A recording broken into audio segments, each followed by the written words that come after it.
Okay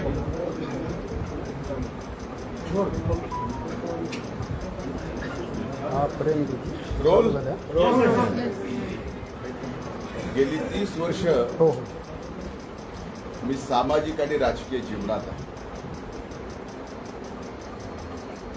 आणि जसं जमेल तसं समाजातील विविध घटकाची जेवढी कामं आपल्याला करता येतील तेवढी कामं करत आज इथपर्यंत आलो आहे.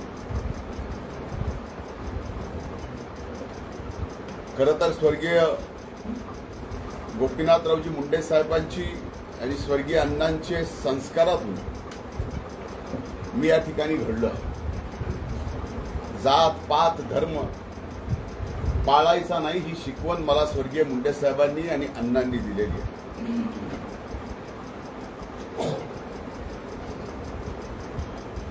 मी कधीही कुणाची जात पाहून आजपर्यंत राजकारण केलेलं नाही. माझ्या स्वतःच्या ज्या जातीत मी जन्माला आलोय त्याच्यापेक्षा जास्त वेगवेगळ्या जातीतले माझे मित्र परिवार आणि माझे सहकारी आहेत. 2002 ला ज्यावेळेस मला पहिल्यांदा जिल्हा परिषदेच्या सदस्य म्हणून निवडून यायची संधी मिळाली आणि मी सभागृहात गेलो त्यावेळेस पहिल्या बैठकीत मराठा समाजाला आरक्षण मिळालं पाहिजे असा ठराव बीड जिल्हा परिषदेमध्ये मी घेतला आणि महाराष्ट्रातली ती पहिली जिल्हा परिषद होती की ज्यामुळं त्या एका ठरावावर राज्यातील वेगवेगळ्या जिल्हा परिषद नगरपंचायत नगरपालिका महानगरपालिका पंचायत समिती ग्रामपंचायतीपर्यंत एक नवीन चळवळ उभी राहिली आणि मराठा आरक्षणाचे ठराव प्रत्येक ठिकाणी होऊ लागले. ज्या ज्या वेळेस या महाराष्ट्रात या परळीत मराठा समाजाच्या आरक्षण त्याची आंदोलनं झाली त्या प्रत्येक आंदोलनात मी स्वतः सहभागी होतो. अगदीच काय लोकसभेची निवडणूक झाल्यानंतर परळीमध्ये जे मनोज जरांगेंचं आंदोलन झालं त्या आंदोलनाला जागा देण्यापासून पाणी देण्यापासून आंदोलनाला येणाऱ्या अनेक सहकाऱ्यांना वाहनं देण्यापर्यंत आम्ही या ठिकाणी मदत केलेली आहे. माझ्या सर्व सहकार्यांनी केली. समाजाच्या लढ्याचे नेतृत्व करणारे त्या काळात स्वर्गीय अण्णासाहेब जावळे स्वर्गीय विनायकराव मेटे छत्रपती संभाजी महाराज यांच्यासोबत खांद्याला खांदा लावून मराठा आरक्षणाच्या लढाईत मी उतरलेलो. जगात 58 मराठा लाख मराठाचे मोर्चे निघाले. एक आदर्श जगात घडवला. त्या मोर्चामध्ये मुंबईच्या मोर्चात मला सहभागी होता आलं आणि त्या मोर्चामध्ये जर बोलायचं असेल तर बोलण्याची संधी सुद्धा त्या ठिकाणी मला दिली गेली होती. मी 5 वर्ष राज्याचा विरोधी पक्ष नेता म्हणून काम केलं. 5 वर्षाच्या त्या काळात जेवढी आंदोलनं झालं तेवढे दिवस मी सभागृह बंद केलं आणि नुसतं सभागृह बंद केलं नाही तर नरड्यातून रक्त पडेपर्यंत मराठा समाजाला आरक्षण मिळालं पाहिजे याच्यासाठी आवाज उठवला, सभागृहात उठवला आणि त्याचे पुरावे आजही विधिमंडळामध्ये विधिमंडळाच्या लायब्ररीत आहे. आणखीन एक महत्वाची गोष्ट सांगतो. नगर जिल्ह्यामध्ये एक बलात्कार झाला होता कोपर्डीला. त्यावेळेस तिथं कुणीही गेलं नव्हतं. अल्पवयीन मुलीवर बलात्कार झाला. मी स्वतः पहिल्यांदा गेलो. मी स्वतः पहिल्यांदा गेलो. अधिवेशन चालू होतं दुसऱ्या दिवसापासून ते सर्व आरोपी अटक करेपर्यंत अधिवेशन सुद्धा चालू दिलं नाही। ही मराठा समाजाच्या प्रती आमची प्रामाणिक निष्ठा आहे।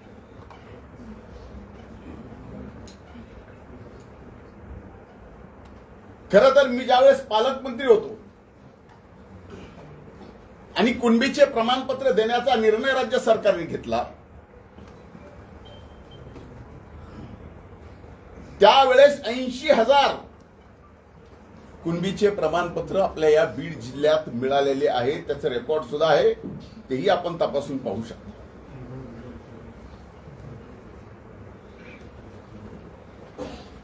मंत्री म्हणून मला ज्यावेळेस त्यांचं उपोषण सोडायला लावलं मनोज जरांगेंचं, त्यावेळेस माझ्या हाताने त्यांनी एकदा उपोषण पण सोडलं। तसं माझं त्यांचं काही वैर नाही। जीवनामध्ये कधीच 17 तारखेची सभा सोडता मनोज जरांगेच्या विरोधात एका शब्दानेही बोललेलो नाही, एक आरोपही केला नाही। आणि अशा परिस्थितीमध्ये एकीकडे आपण सर्व समाजाला 18 पगड जातीला बहुजन समाजाला सोबत घेऊन जात असताना हा व्यक्ती कसाच आता आवरत नाही, म्हणून यालाच पूर्णपणाने राजकीय सामाजिक एवढंच नाही तर मनोज जरांगेंना वाटतं की धनंजय मुंडे या पृथ्वी तलावरच नसावा।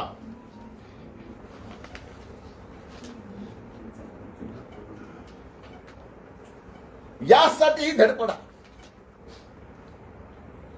मी 17 तारखेच्या सभेत सुद्धा त्यांना 2च प्रश्न विचारले होते।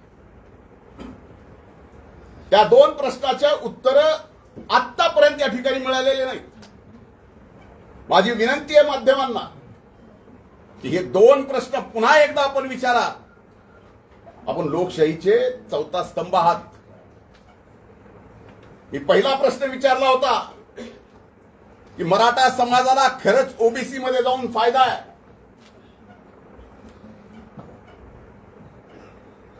का ईडब्ल्यूएस मध्ये जाऊन फायदा आहे, आणि याचं खरं भरं 12.5 कोटी जनतेच्या समोर त्यांनी यावं, आम्ही येतो।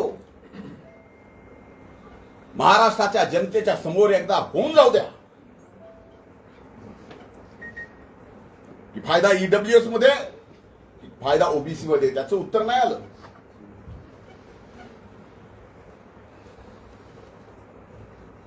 आणि दुसरी विनंती केली होती, तो ओबीसीचा एल्गार मेळावा होता, ओबीसीच्या आरक्षणाला धक्का लागणार नाही यासाठी होता। आणि त्यात मी विनंती केली होती की छत्रपती शिवाजी महाराजांनी स्वराज्यामध्ये त्या काळात जो गावगाडा उभा करून दिलेला, जे गावकुस घालून दिलेलं आहे, आज मागच्या 2 वर्षापासून ते बिघडलंय। एका जातीचा मित्र दुसऱ्या जातीचा हे मित्र आता मित्र राहिले नाही। 2 सख्खे भाऊ एका मायबापाचे लेकर जर विचार बदलले आणि एक जरांगेच्या विचाराचा असला तर त्या सख्खा भावाला सुद्धा सख्खा मानत नाही, अशी वाईट परिस्थिती या महाराष्ट्रात, शिवशाहू फुले आंबेडकरांच्या या महाराष्ट्रात, या पुरोगामी महाराष्ट्रात हे वातावरण कुणी तयार केलं। आणि त्या सभेत मी बोललो होतो की आता हे आपल्याला सर्वांना एकत्रित येऊन गावागावातला निर्माण झालेला सामाजिक तळा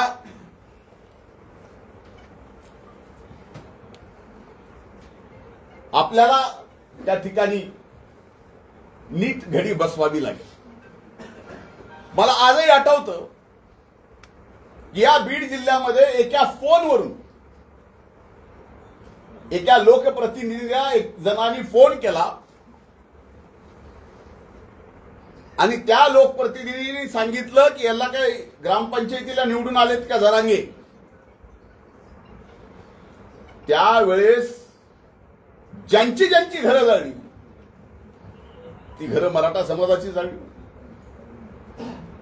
ओबीसी मधल्या अनेक जणांची घरे जाळली। ही प्रवृत्ती कुणाची आहे? हे पिल्लावळ जे आता तयार झाले घर जाळण्यासाठी, कुणालाही संपवण्यासाठी, हे कुणाचे? आम्ही तर असं केलं नाही. जर आम्हाला कुणी शिव्या जरी दिल्या तरी आम्ही गप्प बसतो. अरे माझे तर उदाहरण माझे सहकारी सांगतील, तलवारीनं मला मारायला आलेले ज्यावेळेस लक्षात आलं, दुसऱ्या दिवशी माझ्या घरी आले, मी त्यांची गळा भेट करून बसून त्यांना चहा पाजला. एवढे असंख्य उदाहरण आहेत. आणि आज मात्र जरांगेंनी माझ्या एकाच प्रश्नाचं उत्तर द्यावं, कधी आहे तुमची तयारी? ईडब्ल्यूएस मध्ये जास्त आरक्षण मिळतं का ओबीसी मध्ये जास्त आरक्षण मिळतं? तारीख तुम्ही सांगा, जागा तुम्ही सांगा. अख्खा महाराष्ट्र बघेल आणि एकदा दाखवून देऊ की ईडब्ल्यूएस मध्ये जास्त मिळतं का ओबीएस मध्ये जास्त मिळतं, ओबीसी मध्ये जास्त मिळतं. आणि आता मात्र मारहाणीच्या, मारणाराच्या अशा पद्धत तुम्ही हक्यांना मारलं. मारामारीची प्रवृत्ती कुणाची आहे? तुम्ही वाघमाऱ्यांना मारलं, तुम्ही कर्नालला मारलं. असे किती उदाहरणं देऊ की तुम्ही एवढ्या सगळ्या लोकांना मारलं.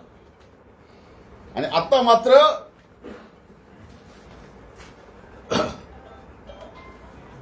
काही लोक मला भेटले, मी कट केला, मी त्याच्या पाठीमागे, माझ्या जीवाला धोका आहे. आता इथं परळीची मायबाप जनता सुद्धा बसलेली आहे. मला धोका, माझ्याकडून त्यांना धोका काय? माझं त्यांचं बांधाला बांध आहे? माझं त्यांचं वैर काय? माझं त्यांचं वैर एवढंच आहे की तुम्ही ओबीसीच्या आरक्षणाला धक्का लावू नका, मराठा आरक्षण घ्या. त्या लढाईमध्ये सुद्धा आम्ही तुमच्या खांद्याला खांदा लावून चढू. 2 दिवसांनी निवडणुकीच्या तोंडावर काहीतरी नावं घ्यायची. आता मी गेस्ट हाऊसला दर सोमवारी बसतो. अनेक सहकारी आहेत, अनेक जण येतात, भेटतात, बोलतात. कुणाला बाजूला जाऊन बोलावं लागतं. आता जे अटक केले त्यापैकी कुणी मला भेटला असेल, बाजूला जाऊन बोलला असेल. मी सामान्य सरळ माणूस आहे आणि भेटल्याने बाजूला बोलल्याने मला कळत नाही ह्याच्यात कुणी कसला कट रचला जातो का? त्यांना पाठवून ते त्यांचेच कार्यकर्ते ना, अटक झालेले कार्यकर्ते त्यांचेच, बोलणारे कार्यकर्ते त्यांचेच, कबुली जबाब देणारे कार्यकर्ते त्यांचेच. आणि आरोप मात्र पूर्ण माझ्यावर करतात. आणि अशा बाबतीत कट करण्याचं म्हणजे कम्प्लिटली मला माझ्या जीवनामध्ये एक मर्डरर म्हणून माझी इमेज अशा पद्धतीची ते तयार करतायत. याला कारण अनेक आहे. कारण मी एका सभेत दिलेले 2 समोर त्यांच्या प्रश्न उपस्थित केलेले, त्यांना स्टेजवर एकत्र येऊन बोलायची त्यांची तयारी.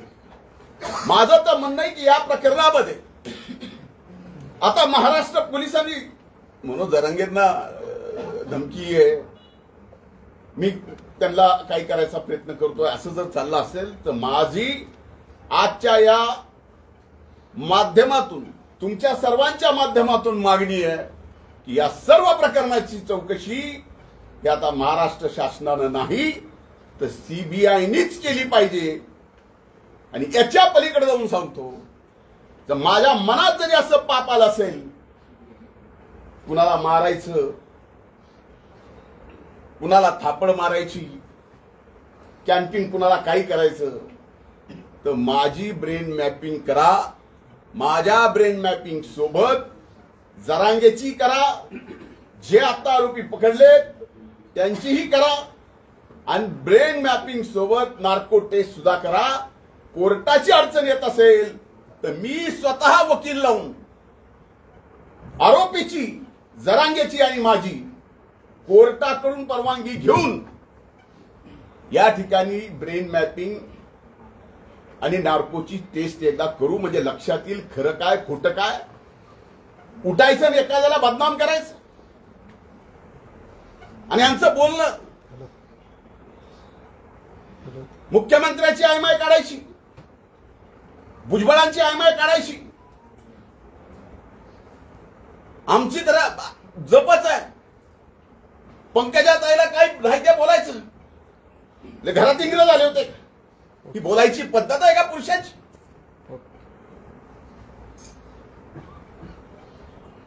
आपल्यापैकी कुणाला आपल्या आई बहिणीवर जर शिवी दिली तर राग येणार नाही. पण तरी सुद्धा गप गुमान आम्ही तो राग गिळलाय. का तो हो, आम्हाला सुद्धा वाटतं की मराठा समाजाला आरक्षण दिलं गेलं पाहिजे, पण ते ओबीसीच्या आरक्षणाला धक्का न लागता. आता त्यांच्याकडे काय आहे, काय दाखवणार आहे, 4 दिवसानं काय दाखवणार आहे मलाही म्हणता येतं. माझ्याकडे काय आहे काय नाही, 4 दिवसांनी काय दाखवायचं. आज आर्टिफिशियल इंटेलिजन्सनी काही तयार करता येतं, काही. आता माझ्या मध्ये फोनवर बोलणं झालं. एकमेव माझा फोन आहे जो 24 तास चालू असतो. मी का चालू ठेवतो, का माझ्या आजूबाजूला आणि ज्यांचा सगळ्यात जास्त माझ्यावर विश्वास आहे ते गरीबातले गरीब माणसं. आणि त्यांना कुठलीही अडचण आली तर त्या अगोदर माझा फोन लावतात, त्यांची अडचण होऊ नये म्हणून मी माझा फोन चालू ठेवतो. सहकार्याला तो बोलतोच, पण त्यांच्या अडचणी सोडवतो. आता त्याच्यात जर मला कोणी फोन केला आणि बोलले तर याचा अर्थ त्या अर्थाने बोललो, त्यांना संपवण्याच्या ह्याच्या संबंधित बोललो. कशासाठी. आणि ह्या सगळ्या गोष्टी मनोज जरांगेजी फार महागात पडणार आहे. कर्मा रिपीट्स. जेवढं तुम्ही खोटं कराल तेवढं खोटं तुमच्या विरोधात सुद्धा फिरेल, हे लक्षात ठेवा. आणि मला संपवायचं म्हणजे का. मी त्या दिवशी पहिल्यांदा ओबीसी एल्गार, पहिल्यांदा जीवनात ओबीसीचं आरक्षण तशाला तसं राहिलं पाहिजे म्हणून मी व्यासपीठावर गेलो. कारण बाकीच्यांनी तर मला लाता हाकलू बाहेर काढलं होतं. एका ठराविक जातीमधून हाकलू लाता मारून. म्हणून ओबीसीच्या व्यासपीठावर गेलो. ओबीसीच्या संरक्षणाला धक्का नाही लागला पाहिजे एवढं बोललो. आणि त्याच्यासोबत आणखीन एक गोष्ट बोललो की जरांगेंच्या आंदोलनाच्या काळात जे 500 मराठा समाजाच्या बंधू भगिनींनी आपली प्राणाची आहुती दिली. हे सगळं आरक्षण जे आहे हे कसं मिळणार होतं, काय मिळणार होतं त्यांनाच माहित. पण त्यांना फसवलं म्हणून 500 जीव गेले. सुरुवातीलाच ईडब्ल्यूएस जर विषय झाला असता तर त्या 500 जणांचा जीव वाचला असता. नाहीतर त्या 500 जणाला कुठं ना कुठं आज नोकरी लागलेली पाहायला मिळाली असती. तुम्ही सगळ्या गोष्टी विध्वंसकच करता. ह्याला संपून टाकील, आता मला संपून टाकील म्हणले. आता मला संपून टाकणं हे ऑन एअर जर मला धमकी देत असतील तर त्याचं काय करणार. मुख्यमंत्र्याला संपून टाकील हे ऑन एअर जर धमकी देत असतील त्याला याला कायदा नाही आहे. मग कायदा असला तर हे सरकार कायदा ते का वापरत नाही हा माझा प्रश्न. आणि राहिलं जरांगे साहेब माझ्या जीवन मरणाचा प्रश्न. माझं जीवन मरण जे आहे ते गरीबातल्या गरीब माणसाला मोठं करण्यासाठी. आणि याच्यात माझ्यासारख्याचा जीव गेला तरी परवडत नाही. आणि त्याच्या प्रेसमध्ये वारंवार मी मराठा समाजाला सांगतोय काही करू नका, मराठा समाजाला काय करू सांगतोय काही करू नका. म्हणजे काही करावं म्हणून तो आदेश होता का काही करू नये म्हणून तो आदेश होता. आता अति झालंय, एवढं अति झालंय. त्यांनीच त्यांची माणसं पाठवायची, कुणाकडून तरी ओळखी करून घ्यायच्या, ओळख झाली की फोटो काढायचा, फोन करायचा. आम्ही आपल्या कामात, आम्ही काय फोनवर असं कधीच कुठलं बोललेलं नाही. होऊ दे ना एकदा, जे व्हायचंय ते. याला ब्रेन मॅपिंग, नार्को आणि सीबीआय. आणि मी माननीय मुख्यमंत्र्याला आज या प्रेस कॉन्फरन्स म्हणून विनंती करतोय की काहीही करून या प्रकरणाची चौकशी सीबीआय कडेच गेली पाहिजे. त्याच्याशिवाय आता हा धनंजय मुंडेही स्वस्थ बसणार नाही आणि स्वस्थ बसू देणार पण नाही. आमच्या सारख्याला संपवलं निघाल केले काय? आरक्षणाची बाजू घेतली, 25 वर्ष लढलो आणि 25 वर्ष आरक्षणासाठी लढल्यानंतर आज एका व्यक्तीच्या प्रवृत्तीमुळे माझ्यावर ही वेळ आली. त्यांच्या विरोधात कुणी बोललं, हक्के बोलले की हक्केला मार, वाघमारे बोलले की वाघमारेला मार, करणार बोलले की करणारला मार. दादागिरी कुणाची आहे? समाजामध्ये अंतर कुणी पाडलं? अंतर्वेलीतूनच पडलं ना. त्यामुळे अशा खोट्या नाट्या केसेस करून तुम्हाला जर वाटत असेल की या बहुजन समाजाचा, ओबीसी समाजाचा माझ्यासारखा एक कार्यकर्ता गप राहील, असं नाही. तुम्ही जरा तुमचं मागून बघा. तुमचे मेहण्याचे वाळूचे ट्रक किती पकडले? मी आता सरकारला विचारणार आहे, काय त्यात ऍक्शन झाली? एका सामान्य साधा जर एखादा वाळूचा व्यावसायिक असेल त्याला एनपीडीए मध्ये घालतात. यांची यादी सरकारला देऊन सरकारने काय केलं हेही मला विचारावं लागणार आहे. पण माझ्या आई वडिलांनी कुणाला असं पुढे करून आणि तसं पुढे करून कुणाला संपवायचं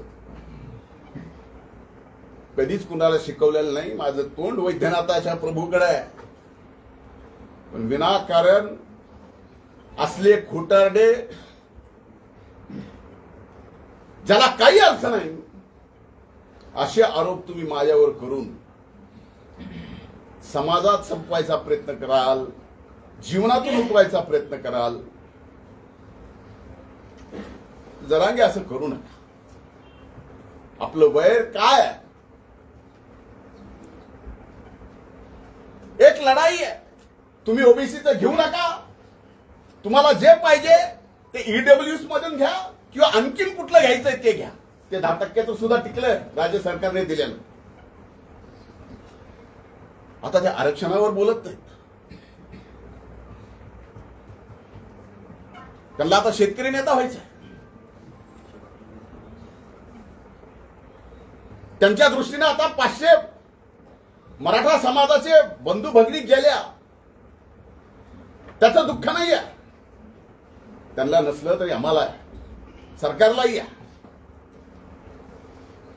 पण अशी थोतांडगिरी करू नका.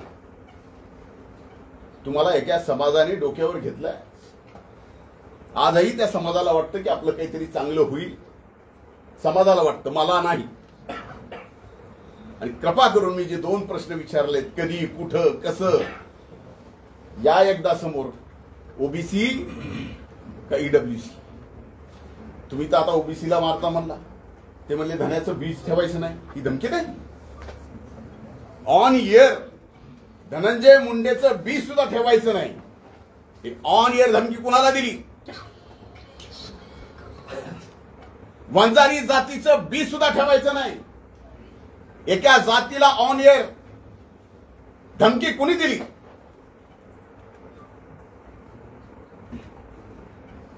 ओबीसीचे सगळे बीला बी या महाराष्ट्रातून उपटून टाका.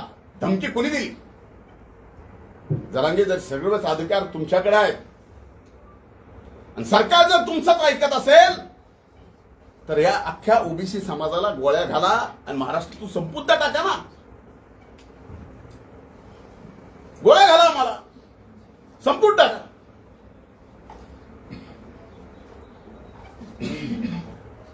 आज सगळ्या यंत्रणा जर तुमच्या मतावर चलत असतील तर हेही काही सोपं नाहीत. आम्हाला संपून टाका, फक्त तुम्ही राहा. मला आजही आठवतं ज्यावेळेस 17 तारखेच्या सभेत मी ईडब्ल्यूएस आणि ओबीसीचा मुद्दा काढला, त्यावेळेस मराठा समाजातल्या अतिशय हुशार, तत्वज्ञानी, शिकलेल्या असंख्य लोकांनी फोन करून म्हणले तुम्ही जी भूमिका घेतली तीच बरोबर आहे, तिथंच न्याय मिळू शकतो.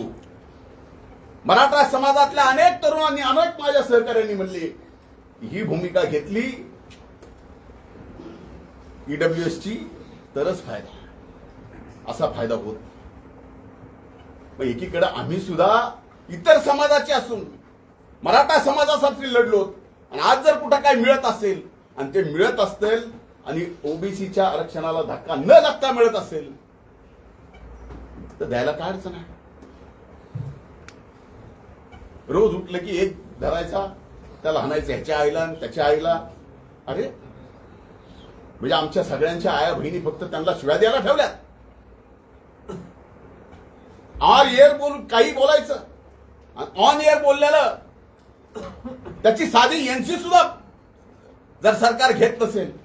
म्हणून माझी विनंती की हे प्रकरण सीबीआय कडेच गेलं पाहिजे आणि या प्रकरणामध्ये जे जे असतील त्यांच्या सगळ्यांची माझ्यावर आरोप केलाय ना, माझ्या सहित ब्रेन मॅपिंग आणि नार्को टेस्ट करा आणि एकदा महाराष्ट्राच्या 12.5 कोटी जनतेला कळू द्या. विनाकारण एकदा एखादी 15 मिनिटाची प्रेस घेऊन एखाद्या व्यक्तीचं 30 वर्षाचं संबंध, राजकीय आणि सामाजिक काम तुम्ही संपवायला निघाला असाल, आता जनता सुद्धा दूधखोडी राहिलेली नाही. तुमचंही काय चाललंय, काय नाही, बुडाखाली काय चाललंय, कुठून काय चाललंय, कसं काय चाललंय. आम्ही 5 वर्ष विरोधी पक्ष नेते होतो. आम्हालाही बऱ्याचशा गोष्टी असं काही कारण नाही समजायला की आमच्याकडे नाही. आम्ही शांत आहे. आम्हाला सबंध समाज एकत्र करायचा आहे. पुन्हा या महाराष्ट्रात शिवछत्रपती शिवाजी महाराजांचा तो गावकूस उभा करायचा आहे. म्हणून आम्ही दम धरलेला आहे. मला एवढंच बोलायचं होतं. माझं निवेदन संपलंय. धन्यवाद. भाऊ, यामध्ये त्यांनी वेगवेगळे आरोप केले. तर काही लोक नेमून गाडीमध्ये रेकॉर्डिंग करणं किंवा गाडीचं लोकेशन ट्रेस करणं असे देखील प्रकार केले जातात, असं देखील त्यांनी आरोप केला. आता मला सांगा की कुणाच्या गाडीचं लोकेशन ट्रेस करणं मला बंद पडलंय? मला काय बंद आहे कुणाच्या गाडीचं लोकेशन ट्रेस करणं? आणि माझं काही तेच काम आहे. ह्याला आरोप मानतात ही थोतांडगिरी आहे. मी कुणाच्या तरी गाडीत मोबाईल टाकतो. अरे एवढे मोबाईल आहेत होय माझ्याकडेच का मोबाईलची फॅक्टरी आहे? अर्थहीन बोलायचं, माध्यमांनी घ्यायचं, चालवायचं, टीआरपी मिळते. आता माझ्या प्रश्न आणखी मिळेल. कुणाला सोडलंय तुम्ही? कुणालाच नाही.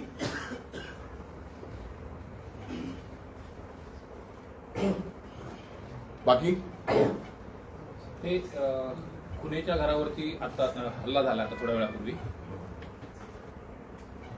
खुनेच्या घरावरती हल्ला, आरोपीच्या घरावरती हल्ला. मला माहित नाही, मी काय ऐकलं ना. आता तुमच्याकडनंच मी सुरेश ऐकतोय. पण हे त्यांचे कार्यकर्ते असतील तर हे नेमकं जाणून बुजून कारस्थान केलं जाते का? आता हे बघा, एक लक्षात घ्या, खुने त्यांचेच, गरुड त्यांचाच, सगळे आरोप त्यांचेच. बरोबर आहे. तेच आरोप करणार, तेच सांगणार, सगळं तर त्यांचं आहे. आता खुनेच्या तुम्ही म्हणताय तसं, मी तर माझ्याकडे बातमी नाही, तुम्ही म्हणताय तसं जर खुनेच्या घरावर हल्ला झाला असेल तर ते सुद्धा त्यांच्याच लोकांनी केला असेल आणि पुन्हा आमची नावं घ्यायची. म्हणून मी म्हणलंय की हा तपास पूर्णपणानं सीबीआयकडे दिला गेला पाहिजे. काही जरी म्हणलं 1 मिनिट माननीय मुख्यमंत्र्याला या बोलण्याचं वाईट वाटेल, पण इथली पोलीस यंत्रणा कुठल्याही जाती धर्माची असो यांना घाबरून आहे. म्हणून करते करविते ह्या सगळ्या गोष्टीचे तेच आहे. गंगाधर कालकुटे यांना डुकरासारखं धरून नेऊन मारू अशा पद्धतीचा जो दादा गरड नावाचा जो कार्यकर्ता आहे त्यांनी तुम्ही धमकी दिल्याचं सांगतोय कार्यकर्ता कबूल सुद्धा. मी धमकी दिली? अरे गंगाधर माझा चांगला मित्र आहे. आता एवढी मैत्री की सांगू का मैत्रीचा खुलासा करू? त्या सभेत मी बोललो होतो. त्या सभेत मी बोललो होतो की एका माझ्या मित्रांनी 1:45 वाजता मला फोन केला, तू सभेला येणार आहेस का? आठवतं का सुरेश? हो. मी त्यावेळेस त्याला म्हणलं काय नक्की नाही बाबा, काय भुजबळ साहेब कसे येते त्याच्यावरती माझं ठरणार आहे. नाही म्हणले तुम्ही येणार नसाल तर आम्ही गोंधळ करायचा ठरविला. ते रेकॉर्ड माझ्याकडे आहे. हेच ते काळकुटे. लोकसभेला फॉर्म भरला कसा? त्यावेळेस माझ्याकडे येऊन 4-4, 8-8 तास बसायचे. कसे? कशासाठी? फॉर्म भरला पण प्रचार नाही का? आता हे एवढं आणखीन डिटेल समजून सांगणं एवढे सुरेश तुम्ही. स्थानिक स्वराज्य संस्थांची आता आचारसंहिता लागली, नगरपालिकेची आचारसंहिता लागली आणि त्यानंतरच हा सगळा प्रकार. आता तुम्हाला याच्यातनं तरी काहीतरी समजावं की हे कशासाठी चाललंय आणि सगळ्यांचाच टार्गेट फक्त धनंजय मुंडे का? एवढ्या जणांना आवरण आहे का काय? मी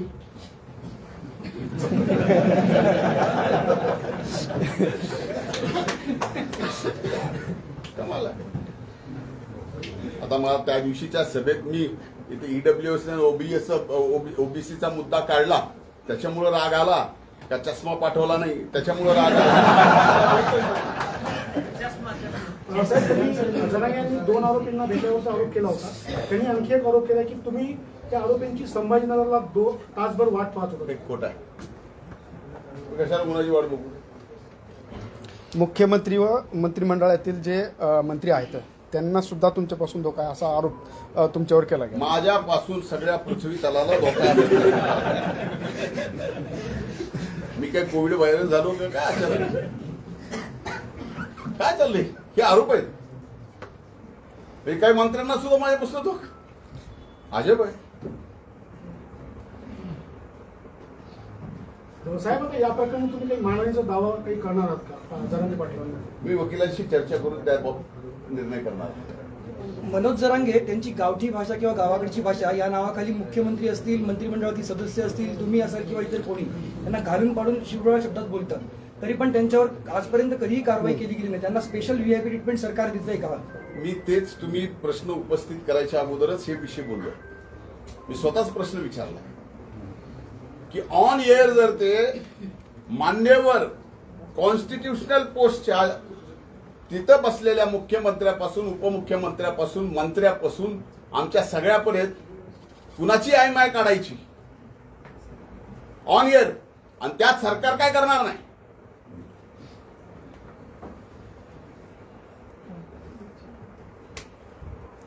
आम्ही काय एवढे बुळे नाही या सगळ्या गोष्टी न समजायला. मंत्रालयामध्ये 75% हे बंजारा समाजाचे अधिकारी चांगले आहेत, पण 25% अधिकारी हे तुमच्या ऐकण्याचे आहेत असा जरांगे पाटलांचा. मला 75%ला तरी चांगले म्हणले, त्यांचे त्याबद्दल आभार.